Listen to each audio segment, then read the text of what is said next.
இயேசு கிறிஸ்துவின் இனிய நாமத்தில் வாழ்த்துக்கள். நாளிலும் ஏசாயா தீர்க்கதரிசியின் புஸ்தகம் 14ஆம் வசனம், 15ஆம் வசனம், 16ஆம் வசனத்தை கொஞ்சம் ஆழமாக தியானிக்க போகிறோம். இந்த அதிகாரத்திலே முழுமையாக நேற்றைய தினத்திலே பார்த்தோம். ஆனால் இதிலே அவர் சொல்லுகிற காரியம் அழிவுக்கென்று அநேக ஜனங்கள் இருப்பதாகவும் கொஞ்ச ஜனங்கள் மாத்திரம் மீந்திருப்பதாகவும் அவர் சொல்லுகிறதை நாம் பார்த்தோம். ஒலிவ மரத்தை உழுக்கும் போது, திராட்சை பழங்களை அறுத்து தீரும் போதும் பின்பறிப்புக்கு கொஞ்சம் மீந்திருப்பது போல தேசத்துக்குள்ளும் இந்த ஜனங்களின் நடுவிலும் கொஞ்சம் மீந்திருக்கும். அந்த கொஞ்சம் மீந்திருக்கிறவர்கள் சத்தமிட்டு கம்பீரிப்பார்கள், கர்த்தருடைய மகிமை நிமித்தம் சமுத்திரத்தில் நின்று ஆர்ப்பரிப்பார்கள். ஆகையால் கர்த்தரை வெளுக்கும் திசையிலும்னா உதிக்கிற திசையிலிருந்து இஸ்ரவேலின் தேவனாகிய கர்த்தரின் நாமத்தை சமுத்திர தீவுகளிலும் மகிமைப்படுத்துங்கள் சொல்லிட்டு அதுக்கு கீழே கொஞ்சம் ஆழமாக ஏசாயா தன்னுடைய இருதய பாரத்தை சொல்லுகிறதை பார்க்கிறோம். நீதிபரனுக்கு மகிமை என்று பாடும் கீதங்களை பூமியின் கடையாந்தரங்களிலிருந்து கேட்கிறோம்.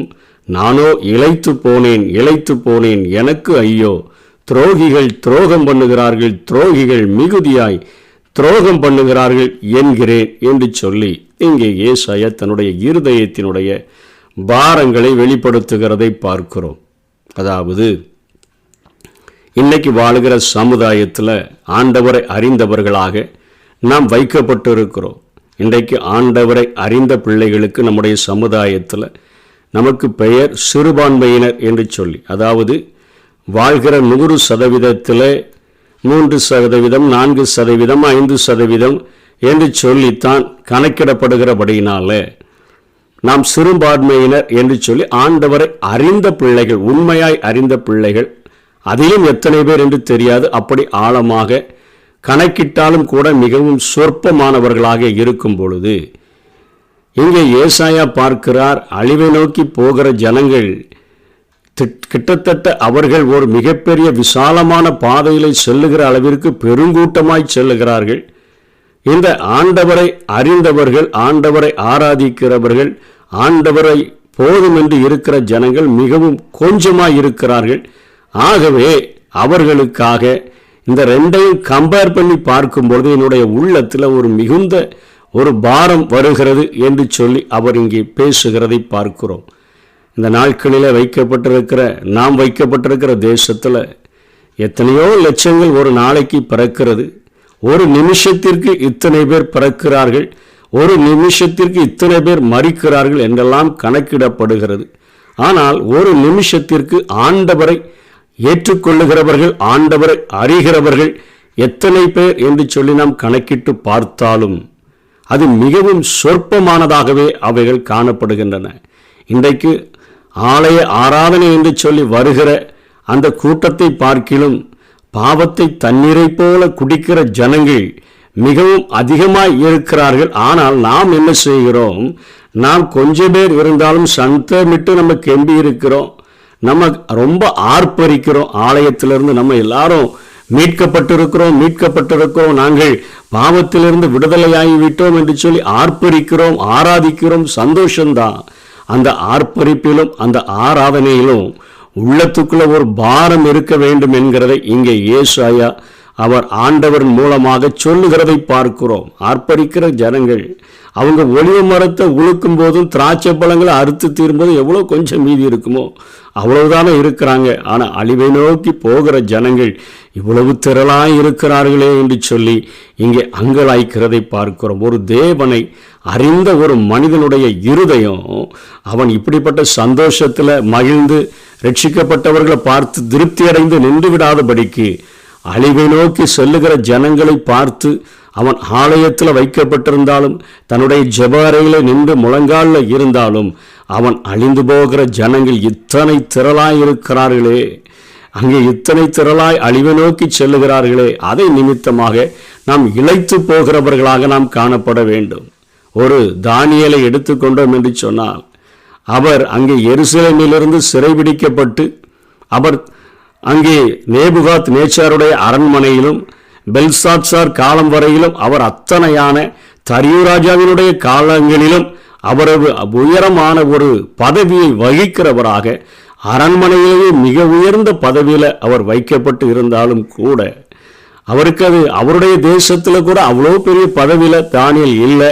ஆனால் அந்நிய தேசத்தில் இத்தனையாய் உயர்த்தப்பட்டிருந்தாலும் அங்கே அவருடைய இருதயமெல்லாம் ஐயோ மண்மேடுகளாய் மாற்றப்பட்ட என்னுடைய தேசம் என்கிற பாரம் அவர் அப்படியே ஒவ்வொரு நாளும் நெருக்கினபடியினால என்னுடைய தேவனுடைய ஆலயம் அது தீக்கிரையாக்கப்பட்டு கிடக்குத, என் தேசத்தின் மதில்கள் எல்லாம் என் பட்டணங்கள் எல்லாம் தீ கொளுத்தப்பட்டு அது இரையாக்கப்பட்டுச்சேன்னு சொல்லித்தான் அவர் அங்கே எருசலேமை நோக்கி தன்னுடைய வீட்டினுடைய பலகணிகளை திறந்து ஒரு நாளுக்கு 3 முறை அவர் ஜெபிக்கிறார். எரேமியா தீர்க்கதரிசியினுடைய புஸ்தகத்தில் எழுதப்பட்ட அந்த 70 ஆண்டுகளில் என் ஜனங்கள் விடுதலை பெறுவார்களே என்று சொல்லி அழுகிற ஒரு பாரத்தை தான் தானியேலில் நாம் பார்க்கிறோம். தானியேல் அத்தனை சட்டங்கள் அவருக்கு விரோதமாக இயற்றப்பட்ட போதிலும் அவர் அந்த பலகணிகளை திறந்து முன் செய்து வந்தபடியே அந்த எருசலேமை நோக்கி அவர் கண்ணீர் வடிக்கிறத பார்க்கிறோம். அவருடைய இருதயமெல்லாம் அளிக்கப்பட்டிருக்கிற காரியங்கள், ஆனால் அவர் இருக்கிற இடம் அவர் அத்தனை சந்தோஷமாக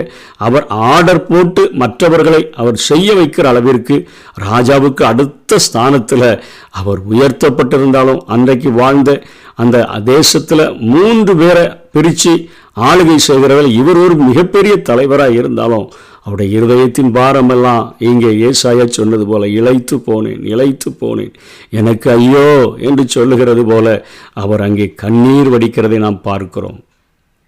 இன்றைக்கு நம்ம இந்த தேசத்தில் வைக்கப்பட்டிருக்கிறோம், ஆண்டவரை அறிந்திருக்கிறோம். பவுலுடைய வாழ்க்கையை கொஞ்சம் நொற்று பார்த்தீங்கன்னா பவுல் ரட்சிக்கப்பட்டுட்டார். மத்தியான வேளையில் ஆண்டவர் அவருக்கு தரிசனமாயிட்டார்.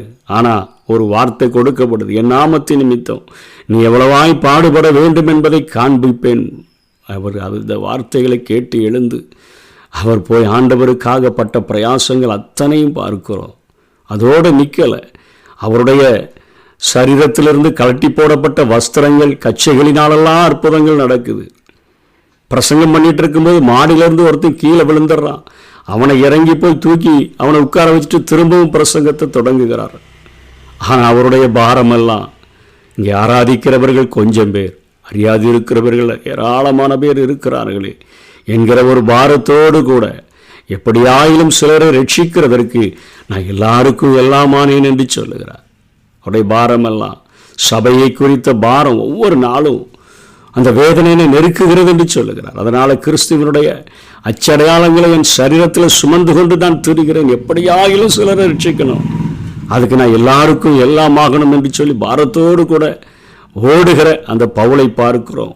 எத்தனையோ சரீரத்தில் பாடுகள், ஏறக்குறைய 39 அடிகள், 40ற்கு 1 குறைய 39 அடிகளாக 5 முறை அடிக்கப்பட்டேன். கப்பல் சேதத்தில் இருந்தேன், கள்ள சகோதரர்களால் பாதிக்கப்பட்டேன், கல்லெறியப்பட்டேன். இத்தனை காரியங்கள் என்னுடைய வாழ்க்கையில் நடந்தாலும் என்னுடைய பாரமெல்லாம் ஆராதிக்கிறவர்கள் கொஞ்சம் பேர் தானே இருக்கிறாங்க. திரளான ஜனங்கள் அழிவை நோக்கி போகிறாங்களே, நம்ம தேவ சமூகத்தில் நின்று நம்முடைய ஆசீர்வாதங்களுக்காக கரம் விரித்து நிற்கிறோமே, ஆராதிக்கிறதுலையும் அற்புதமான நாம் ஆர்ப்பரிக்கிறதுலையும் அவ்வளோ சந்தோஷமாக இருக்கிறோமே. நம்முடைய உள்ளத்தை ஒரு பாரம் நிறைக்கணும். ஆண்டவரே, அழிவில் இருக்கக்கூடிய ஜனங்கள் திரளான பேர் போய் கொண்டு இருக்கிறாங்க, ரட்சிக்கப்பட்டவர்கள் கொஞ்சம் பேர் தானே, புதிதாக எத்தனையோ பேர் பிறக்கிறார்கள், உண்மை அறியாமல் எத்தனையோ பேர் மறிக்கிறார்கள். என்னால் இந்த பூமியில் எதையாயிலும் நான் செய்ய வேண்டும், நான் இளைத்து போனேன் என்கிற ஒரு பாரம் நமக்குள்ளாக உருவாக வேண்டும். ஒரு சின்ன சாதாரண ஒரு ஏவுவினுடைய வாழ்க்கையில் அவனுடைய சரீரத்தில் உதர மூடுகிறதற்கு மட்டும்தான் கொஞ்சம் தோல் இருக்குது. அப்படிப்பட்ட நேரத்திலும் அவன் தன்னுடைய சிநேகிதர்களுக்காக வேண்டிக் கொண்ட பொழுது கர்த்தர் யோபுவினுடைய சிறையிருப்பை அது இரட்டத்தனையாக மாற்றினார் என்று சொல்லி அவனுடைய சிறையிருப்பையிலிருந்து விடுதலை செய்து அவனை இரட்டத்தனையான ஆசீர்வாதத்தை அவனுக்கு கொடுத்ததை பார்க்கிறோம். யோசேப்பு சின்ன சாதாரண ஒரு யோசேப்பு சிறையில் இருக்கிறான், ஆனாலும் அவனுடைய துக்கத்தை பெரிதாய் நினைக்காதபடி அங்கே 2 பேர் துக்கமாக இருக்கிறாங்களேன்னு சொல்லி அவங்கள பார்த்து, நீங்கள் ஏன் அவ்வளவு துக்கமாக இருக்கிறீங்க, மற்றவர்கள் மேலே கரிசனை ஏன், கிறிஸ்துவனுடைய அடிச்சுவடுகளை பின்பற்றும்படியாக அழைக்கப்பட்டிருக்கிறோமே. அவர் என்ன சொல்லுகிறார், பகற்காலம் இருக்கும் மட்டும் என்னை அனுப்பினவருடைய கிரியையை செய்ய வேண்டும், ஒருவனும் கிரியை செய்யக்கூடாத ராக்காலம் வருகிறது, நீங்கள் அறியாத ஒரு போஜனம் எனக்கு உண்டு என்று சொல்லி ஒரு பசியுற்றவராக களைப்புற்றவராக அத்தனையாக அப்படியே சோர்ந்து போய் ஒரு சமாரியா பெண்ணிடத்தில் அவர் பேசுகிறார. பேசினது நிமித்தமாக ஒரு ஊரையே சந்திக்கிற அளவிற்கு அவள் ஒரு வேசியாக இருந்தாலும் கூட, அவர் சமுதாயத்தால் புறக்கணிக்கப்பட்டவளாக இருந்தாலும் கூட, அந்த பசியுற்ற நேரத்தில், தாகமுற்ற நேரத்தில், இலைப்படைந்தவராய் அமர்ந்திருந்த நேரத்தில், சீஷர்களெல்லாம் பசியில் சாப்பாடு வாங்க போயிருக்கும் பொழுது அவர்கள் சாப்பிடுங்கன்னு சொல்லும்போது சொல்லுகிறார், நீங்கள் அறியாத ஒரு போஜனம் எனக்கு உண்டு, என்னுடைய பிதாவின் சித்தத்தின்படி நான் செய்யணுமே, அதுவே எனக்கு போஜனம் என்று சொல்லி அந்த வேளையிலும் அவளுக்கு சுவிசேஷத்தை சொன்ன பொழுது அவள் அந்த ஊரையே கூட்டிக் கொண்டு வந்து அவள் நிறுத்தினதை பார்க்கிறோம். நம்முடைய இருதயமெல்லாம் இப்படிப்பட்ட பாரத்தினால் இந்த கடைசி நாட்களில் நிரம்ப வேண்டும் என்று சொல்லி ஆண்டவர் விரும்புகிறார். நாம் வீட்டிலே இருந்து கொண்டு வெளியே நோக்கி பார்க்கும் போதும், நாம் ஆலயத்தில் இருந்து கொண்டு வெளியே நோக்கி பார்க்கும் பொழுது, வீட்டில் நாங்கள் ஒரு சிலர் ரட்சிக்கப்பட்டிருக்கிறோம். என் குடும்பம் எவ்வளோ பெரியது, எவ்வளோ பேர் ரட்சிக்கப்பட வேண்டியது இருக்குது. நான் இங்கே ஆலயத்துக்கு வாடுறேன், இந்த பட்டணத்தில் இத்தனை பேர் இருக்கிறாங்க, இவ்வளோ பேர் தானே வருகிறோம், மீதி எல்லாரும் எங்கே போகிறாங்க, எந்த அழிவுக்கு போகிறாங்க, நான் இந்த தேசத்தில் வைக்கப்பட்டிருக்கிறேன், தேசத்தில் இவ்வளோ பேர் தானே ஆராதிக்கிறாங்க, மீதி எல்லாரும் எங்கே போனாங்க, மீதி எல்லாருக்காகவும் நான் கண்ணீர் வடிக்க உத்தரவாதம் எனக்கு கொடுக்கப்பட்டிருக்கிறது. பாவத்தில் வாழ்கிற பாவிக்கு அவனை சாவா என்று சொல்லி நான் எச்சரிக்கல, நான் இரத்த பலிய என்னுடைய கரங்களில் கேட்பீங்களே, சாகவே சாவா என்று நான் துன்மார்களுக்கு சொல்லணுமே, அவனுக்காக கண்ணீர் வடிக்கணுமே. துரோகிகள் துரோகம் பண்ணுகிறவர்கள் பெருகி இருக்கிறாங்களே, துரோகிகள் மிகுதியாய் துரோகம் பண்ணுகிறார்களே, அவர்களுக்காக ஒவ்வொரு நாளும் திறப்பில் நான் நிற்கணுமே என்கிற ஒரு பாரம் நம்மை நிரப்ப ஆரம்பிச்சிச்சுன்னு சொன்னால், நிச்சயமாக ஆண்டவருக்கென்று அநேக ஆத்துமாக்களை இந்த நாட்களில் ஆதாயப்படுத்த முடியும்.